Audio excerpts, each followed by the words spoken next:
Hay una situación grave que se vive en el país en torno a la inseguridad, esta crisis desatada por la inseguridad, la violencia. Hoy asesinaron a 3 mujeres guías penitenciarias a las afueras de la penitenciaría del Litoral mientras almorzaban.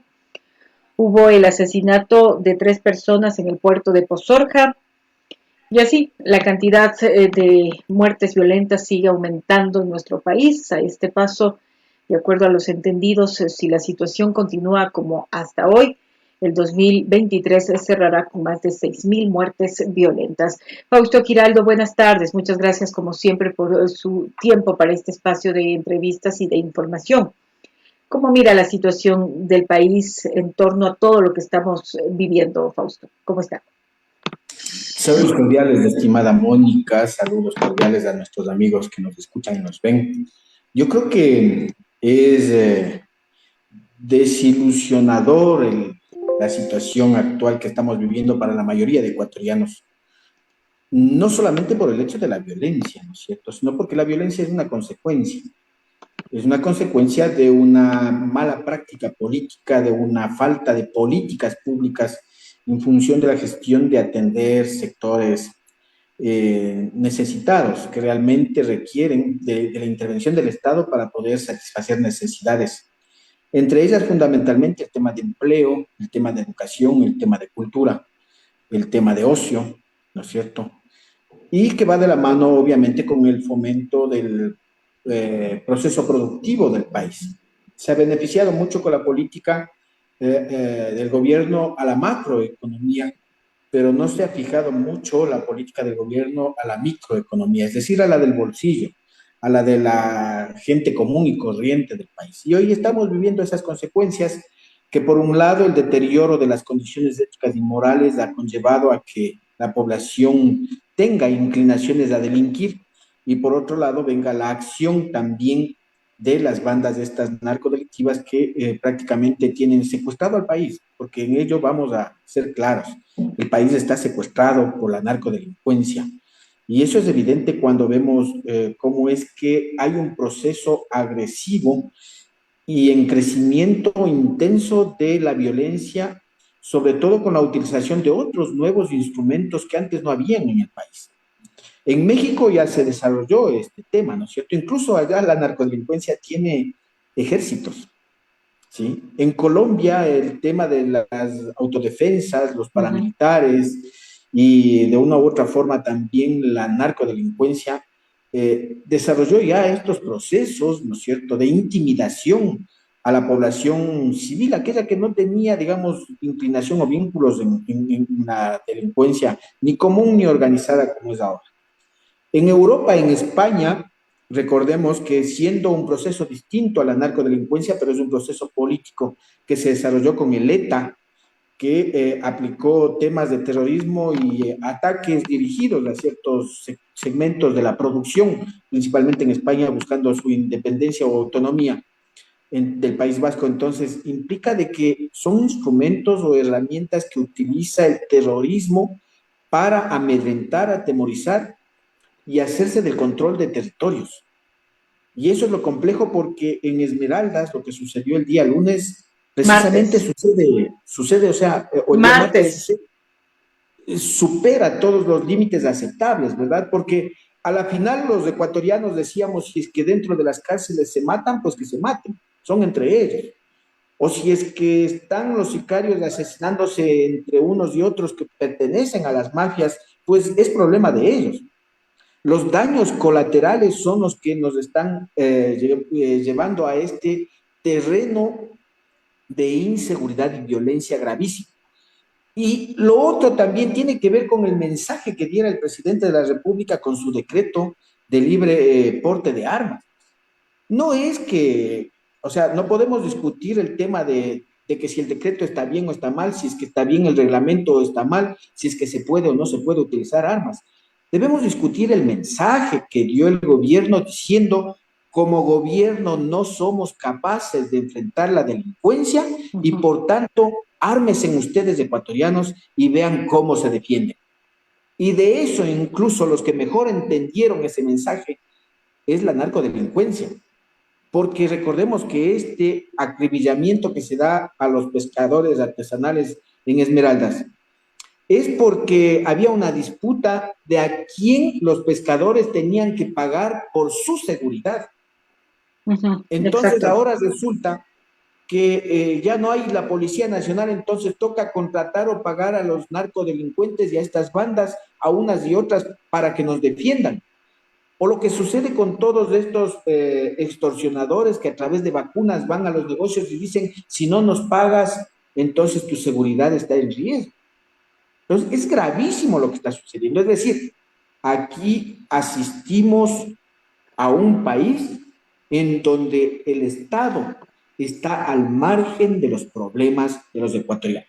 Ujú. Y el Estado ha comprendido esto como presidencia de la República, el Estado ha comprendido esto como la Asamblea Legislativa, porque es muy sencillo. Mientras ellos están discutiendo el tema del juicio político al interior de la Asamblea Legislativa, en estos ya casi 2 años, la pregunta del millón, ¿cuántas leyes ha aprobado la Asamblea Legislativa que le beneficia a la mayoría de los ecuatorianos?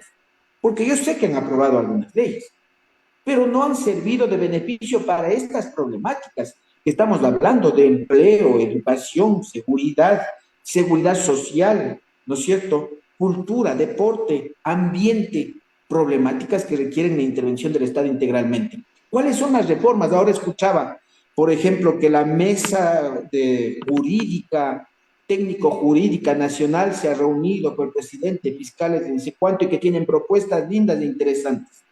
Pero resulta que ya han pasado algunos meses que se instaló esta mesa y siguen hablando palabrerías y no dicen nada en la práctica respecto a las propias reformas que se puedan hacer. Yo entiendo que el problema de la inseguridad es un problema de carácter social y político, pero hay que entender que también se requieren instrumentos como ley, instrumentos como entidades calificadas, formadas, ¿no es cierto?, entrenadas para organizar y disciplinar la detención, la contención del crimen, incluso el manejo, la gestión de los centros penitenciarios en el país. Ujú. Y por eso en algún momento yo decía, el mayor centro penitenciario que tiene el Ecuador se llama Asamblea Legislativa porque es ahí donde precisamente están los mayores delincuentes de este país que lamentablemente están libres traficando con la vida y la seguridad de los ecuatorianos. Inclúyase a este centro penitenciario la presidencia, las cortes que liberan a los delincuentes,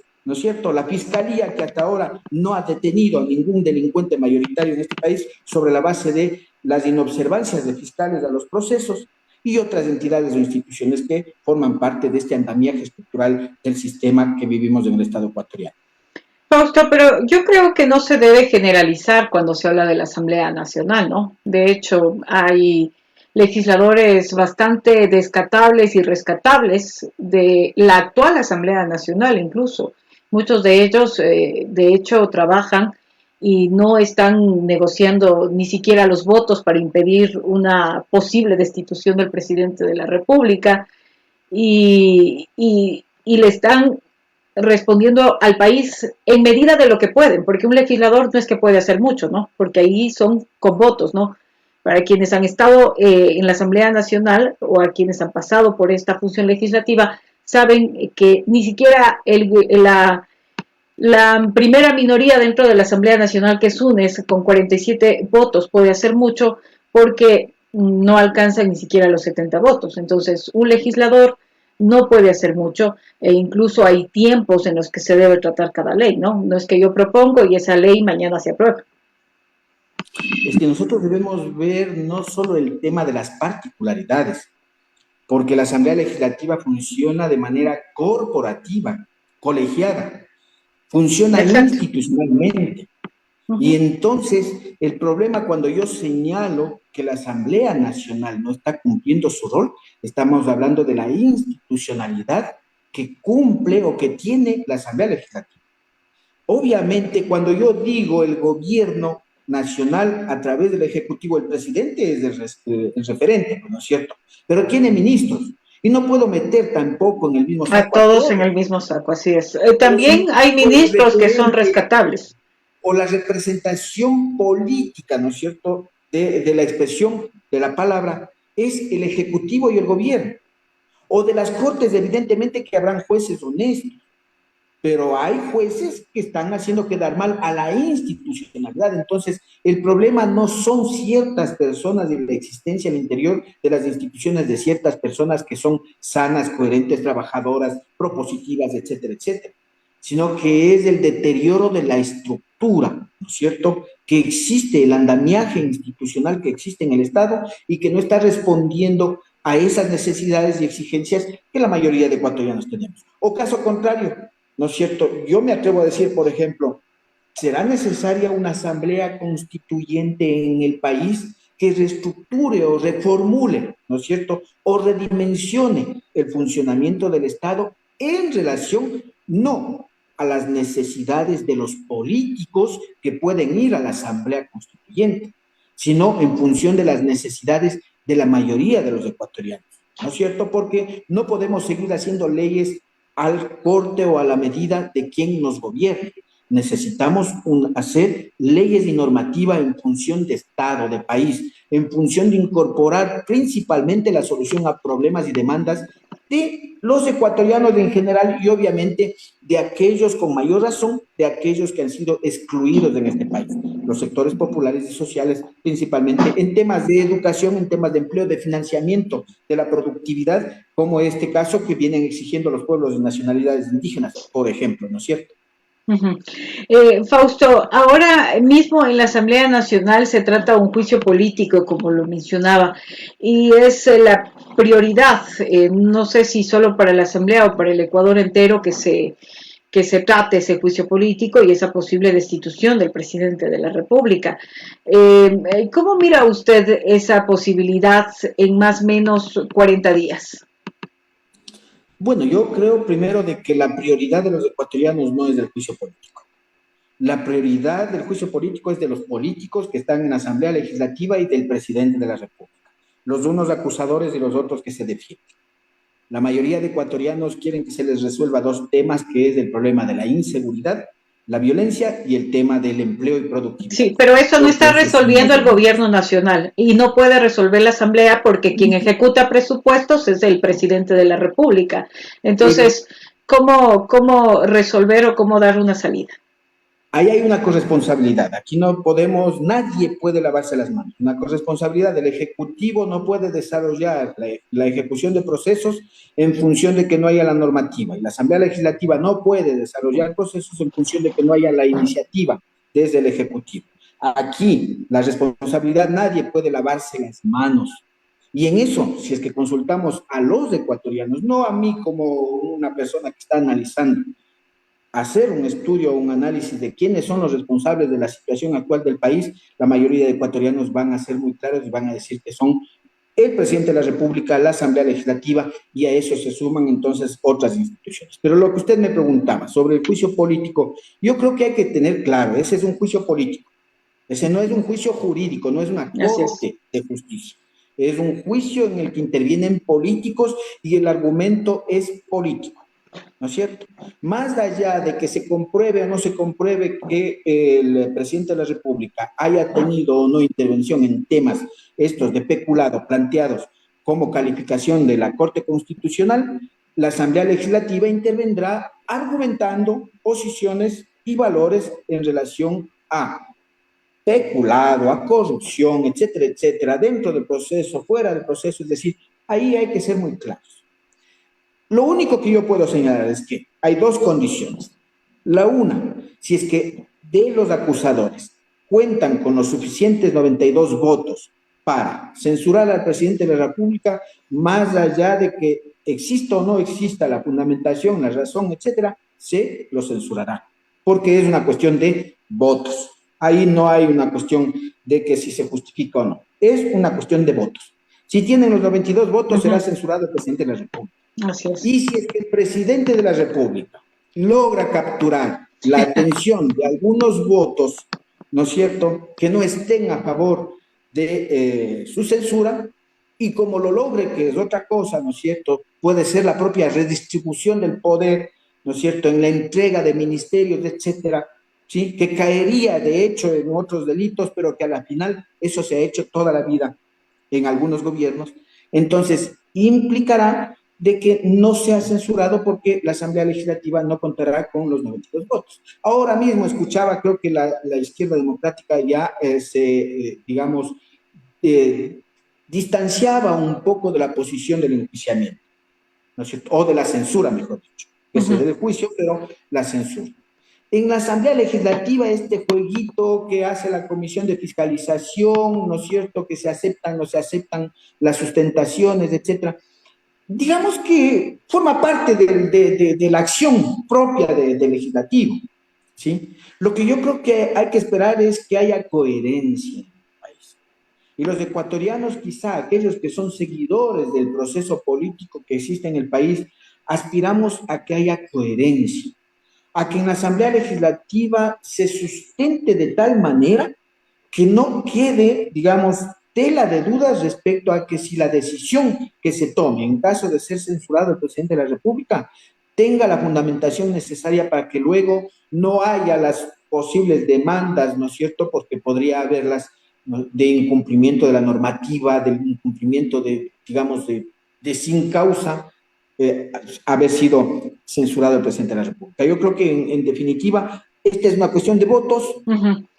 Digamos, Fausto, que no alcanza la Asamblea a tener esos 92 votos para la destitución de Lazo, digamos, porque Lazo, como usted mencionó, el gobierno logra capturar, entre comillas, estos votos, porque de hecho fueron 104 votos los asambleístas que votaron a favor del informe del juicio político. Siendo coherentes, esos votos deberían mantenerse incluso para la destitución, pero en el camino, pasando ya algunas semanas, si llegamos de llegar a ese día, que de hecho vamos a llegar porque va a ser finalmente el pleno de la Asamblea quien decida, no la comisión de fiscalización, sino el pleno, no hay los 92 votos y Lazo se queda en el poder. ¿Qué gobierno, primero, qué gobierno vamos a tener sin ninguna muestra de cambios en el país? La situación sigue siendo peor cada día en todos los aspectos y además con esta captura de votos que no van a ser gratis, no van a ser gratis. ¿Qué gobernabilidad le espera a Lazo? ¿Qué país le espera a Lazo de lo que queda del periodo presidencial? Mire, yo creo que va a haber una agudización de la crisis política, social y económica de Ecuador, ¿no es cierto? Y esto va a continuar. Lo más lamentable es de que no tenemos condiciones de superar las limitaciones de capacidad de enfrentar la cuestión más inmediata que tenemos, que es el tema de inseguridad. Yo no observo aquello, ¿no es cierto? Esa para mí es la política inmediata que debe tomarse en cuenta y ver cómo es que se resuelve, porque se nos va a ir de las manos que ya, si es que ya no se nos fue, ¿no es cierto? Porque en definitiva hasta aquí guerras campales en las ciudades, hasta los delincuentes comunes, hasta el que asalta con cuchillo, ahora dice que pertenece a una banda narcodelictiva y que le den $100. Sí, claro, se toman los nombres de estas bandas incluso, ¿no? Démonos cuenta, es decir, el delincuente común que camina por la calle ahora también ya es tiguerón, ya es lobo, ya es chonero, ¿no es cierto? Entonces, resulta que toda esta desnaturalización de la relación interna de convivencia pacífica que debe tener un territorio, prácticamente con juicio político o sin juicio político, ¿no es cierto?, con destitución o sin destitución. Si es que las autoridades no le toman el toro por los cuernos, se nos va de las manos y se va a destruir sobre todo esa niñez y juventud que tenemos y que es el principal caldo de cultivo de todas estas bandas narcodelictivas. Hoy observaba en un parque en Los Ceibos cómo se publicaba en redes sociales un joven estaba haciéndoles consumir sustancias de control sujetas a fiscalización a unas dos niñas de creo alrededor de 12 o 13 años. Entonces, imagínese usted cómo está este proceso de deterioro social, que si no existe entonces una política integral de intervención en estos temas, y con este gobierno débil, sin liderazgo, sin capacidad de enfrentar este tipo de crisis, ¿no es cierto?, en el que prácticamente nos dijo a los ecuatorianos, ármense y defiéndase. No como creo que lo puedan, vayamos a hacer. como bien puedan. Claro, Digamos como... exacto. Y además hablando con analistas de seguridad, el hecho de que haya un porte y tenencia de armas de fuego, no es que todos los ecuatorianos vamos a tener acceso a un arma de fuego, ¿no? Con el costo que tiene cada una de estas armas, de lo que han indicado, ¿no? No es que yo conozco de primera mano. O sea, ¿quién va a poder tener, o sea, quién tiene en el bolsillo $2,000 para pagar un arma de fuego y así defenderse? Y no solo por ese lado, sino que porque el objetivo de atentados a la integridad y propiedad personal ya no serán los celulares de 100, $200, serán las armas, pues. Es decir, los tiguerones, los choneros, los lobos, los ni sé cuántos nombres que hay, ya apuntarán a recuperar las armas de los que tienen armas para armar sus ejércitos, para enfrentar a la policía y a la sociedad y seguir intentando. Entonces, el uso o el porte de armas libre no es que resuelva el problema de violencia, lo agudiza, ¿sí? Lo generaliza aún más. Y en territorios que quizá incluso aún no tengan la incidencia mayor de estas bandas narcodelictivas. Porque ahora estamos viendo en temas de la costa y principalmente en Pichincha, en particular Quito y Uh algunos -huh. segmentos de Quito, pero todavía no estamos, como provincia de Imbabura, por ejemplo, aún no existe, digamos, esa consolidación de estas bandas. Pero sin embargo, ya escuchamos de que se cogieron a 15, a 16, a 11, a 13 sujetos de aquí en la provincia de Imbabura pertenecientes a X banda. Y ya se van entonces generando estos procesos de agrupamiento en territorios en los que no estaban.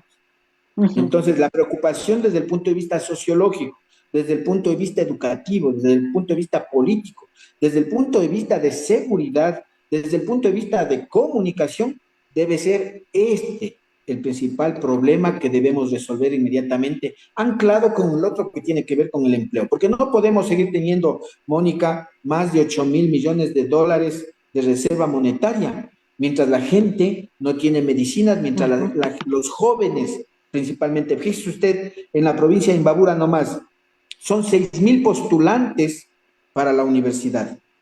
Y el cupo, la capacidad de cupos de la universidad es 1,200. ¿A dónde se fueron los 4,800? Ah, van a ir a universidades privadas, sí, Privadas. 800. ¿A dónde van los 4,000? Ah, van a ir a los institutos técnicos y tecnológicos, sí, 1,000. ¿A dónde van los 3,000? Los 3,000 sumados con los Los otros que de los vienen otros arrastrándose de otros periodos.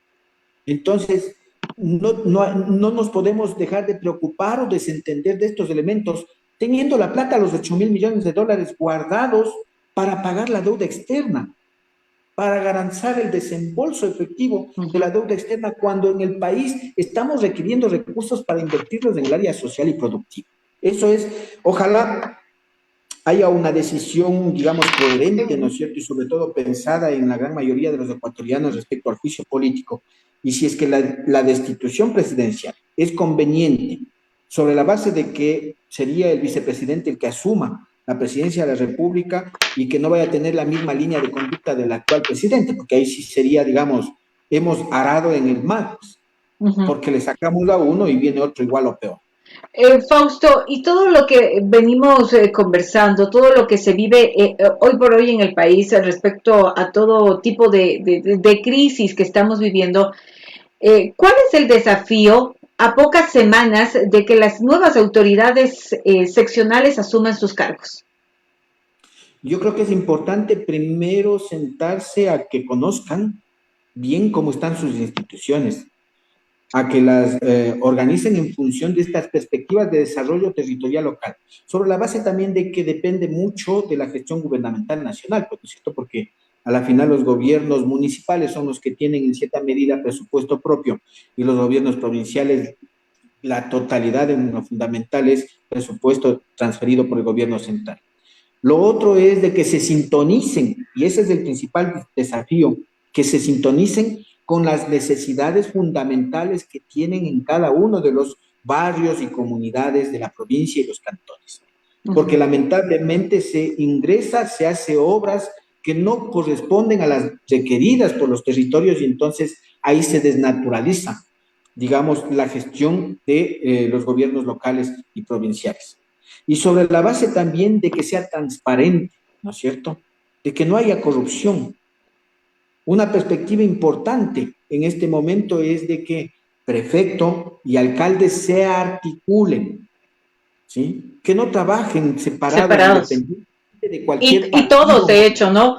O sea, incluso los hasta con el gobiernos gobierno territoriales, central, en el un gobierno caso que central, se quede. independientemente. Uh-huh. ¿Por qué? Porque ahí se puede planificar, porque ahí se puede distribuir responsabilidades, porque ahí se puede optimizar recursos, porque ahí se puede intervenir o cruzar la intervención de la concurrencia entre unos y otros, pensando entonces en el desarrollo del país, que es algo que se ha perdido en este último periodo, sobre todo principalmente, ¿no es cierto? Se ha perdido en este último periodo, lamentablemente, en el que cada quien hizo por su lado lo que creía y sobre la base de que estaban pensando mucho en la reelección, y no estaban haciendo la gestión en función de dejar el protagonismo a un lado, sino en relación a las necesidades y a resolver los problemas que tenemos los imbabureños, los ibarreños y cada uno de los cantones de la provincia de Imbabura.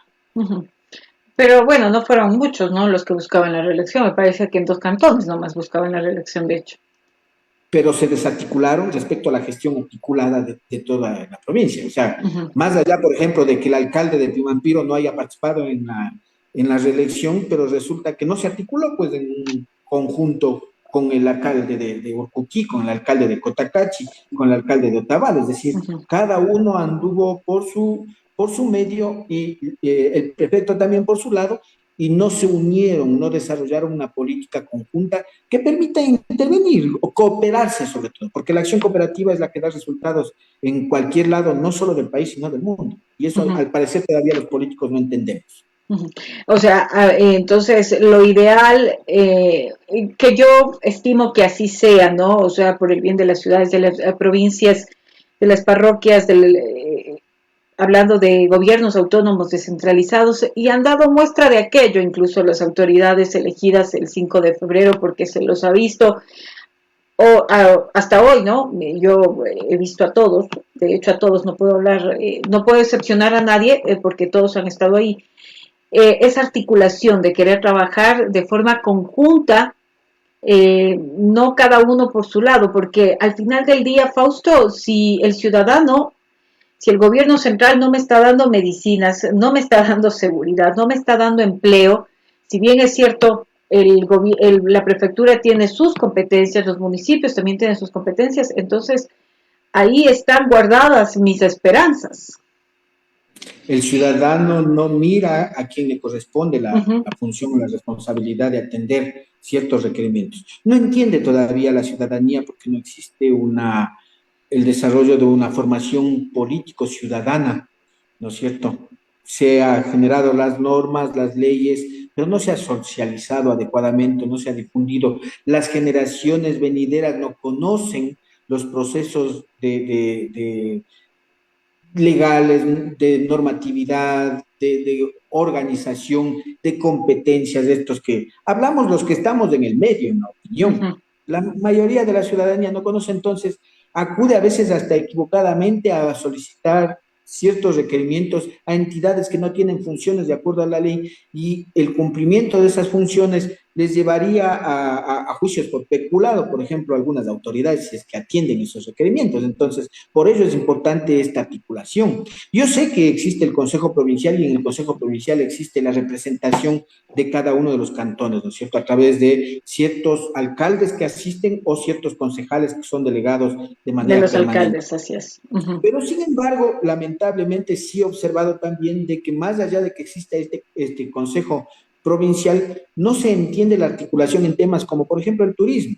Antes se desarrolló algunas ideas sobre este tema, se trabajó en conjunto, pero luego observamos que cada quien se disparó por su lado, y entonces se desarticuló el posicionamiento de la provincia de Imbabura y cada uno de los territorios, y eso fue o ha sido lamentable. U otros temas que pueden ser como el tema ambiental, ¿no es cierto?, que requiere la provincia de Uh-huh. Imbabura, siendo un geoparque mundial, ¿no es cierto? Entonces, el tema cultural, el tema económico productivo, cómo es que podemos encajar en la conformación de un centro productivo que incorpore la producción agrícola de todos los territorios en esta provincia tan rica. Es decir, Ese tipo de cosas debería trabajarse mucho.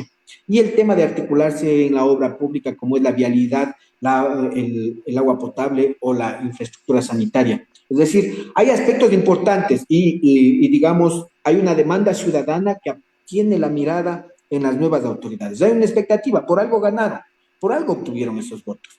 Demostremos entonces, Lógicamente. las autoridades tienen que demostrar en este momento, o sea, responder a esas demandas anteriores, actuales y futuras, porque los ecuatorianos somos demandantes siempre, ¿no es cierto? Y este es otro tema también, hablando de siendo demandantes, participación ciudadana. Cuando la ciudadanía participa, se empodera, conoce las problemáticas incluso institucionales y los problemas económicos, productivos, las relaciones que tienen las autoridades nacionales con los gobiernos locales, y resulta que si existe participación ciudadana, hasta podría constituirse un ente movilizado para exigir al gobierno nacional la transferencia de recursos y la atención a ciertas obras. Y seguro lo va a hacer, no, y seguro lo va a hacer ya una vez posesionado también el nuevo Consejo de Participación Ciudadana y Control Social, que va a hacer territorio de lo que tenemos entendido. Fausto, tengo solo 2 minutos, pero me gustaría conocer un comentario respecto a esto. La colega periodista de Guayaquil, Blanca Moncada, a través de un tuit se sube una fotografía y un video de la fotografía de un señor, de un morador, de un dirigente barrial, y un video en el que lamentablemente lo asesinan, no hay otra palabra, lo asesinan. Y el texto adjunto dice, él es Enrique Morales, su barrio en el Guaspo cayó en manos de extorsionadores, agarró las riendas y organizó a los vecinos para no dejarse someter. Lo mataron ayer. Ese es el Ecuador de hoy. Mientras un medio de comunicación en Guayaquil, afín al gobierno de Lazo, dice, tú, voy a utilizar el término que utilizan estas personas, tú, coju, chiro al que vacunan. ¿Qué haces por la seguridad? ¿Cómo entender esto, Fausto? O sea, este señor se organiza con sus vecinos y vecinas para no ser extorsionado y resulta que lo asesinan. Y por otro lado, un medio de comunicación afín al gobierno se pregunta qué están haciendo por su seguridad. Es que ese es el absurdo, ¿no es cierto? Primero, la condición ética de los medios de comunicación, y como periodistas yo conozco que existe el código deontológico, que establece pues el comportamiento, la conducta tanto de comunicadores como medios en relación a la información, a la opinión, al análisis. Yo siempre he sido partidario de que comunicadores y medios de comunicación deben tener un posicionamiento político, eso es importante, pero lo que no significa es desarrollar ataques, ¿no es cierto?, frente a posiciones contrarias, sino al contrario, argumentar defensa de la información, ¿no es cierto?, o la posición que yo tengo como medio de comunicación. Los medios de comunicación que están en contra o afines al gobierno, pues ellos deben responder en relación a este tipo de cosas. Lo preocupante aquí me parece que es interesante establecer de que sí, la ciudadanía preocupada, y en los barrios, por ejemplo, en la ciudad de Ibarra, barrios que a través de sus directivas también salen a las calles y cogen a delincuentes. En mi barrio el día de antes de ayer cogieron a uno tipo 11 de la noche le dieron, le Una paliza. lincharon, ¿no es cierto? Y resulta que, bueno, la policía llegó y como obviamente ahí no se socializó quiénes eran los linchadores, no había ningún problema. Pero en este caso en particular, yo he sugerido de que se constituyan brigadas, pero no brigadas abandonadas, brigadas marginadas en los barrios. O sea, que Debe con el tener el liderazgo de la policía. acompañamiento, debe tener el acompañamiento permanente, la intervención permanente de las unidades de policía comunitaria en los territorios. Quizá desesperado nuestro líder que fue asesinado ahí en este barrio, en En Guayas. Guayaquil. Resulta que lo hizo por su propia cuenta sin considerar de que lamentablemente ahora ya no son los delincuentes que asesinan o atacan con cuchillo, son grupos armados de narcodelincuencia que son capaces hasta de poner explosivos en los propios, en las propias instituciones de policía, al interior de la policía. Entonces, no estamos hablando de gente que esté solamente aprendiendo a disparar, porque recordemos que incluso se difundió videos sobre espacios de entrenamiento en la propia provincia del Guayas de estos grupos Estos armados. Entonces, polígonos, así es. Entonces, realmente hay que tomar en cuenta eso. Lamentablemente, lamentamos mucho la expresión de aquel medio de comunicación. Creo que debe ser más empático y más sensible con el hecho, con el suceso, por un lado, y más allá de las apasionamientos políticos que Ujú. pueda tener un medio de comunicación, debe entender realidades crudas que estamos viviendo y que Exacto. la gente exige atención.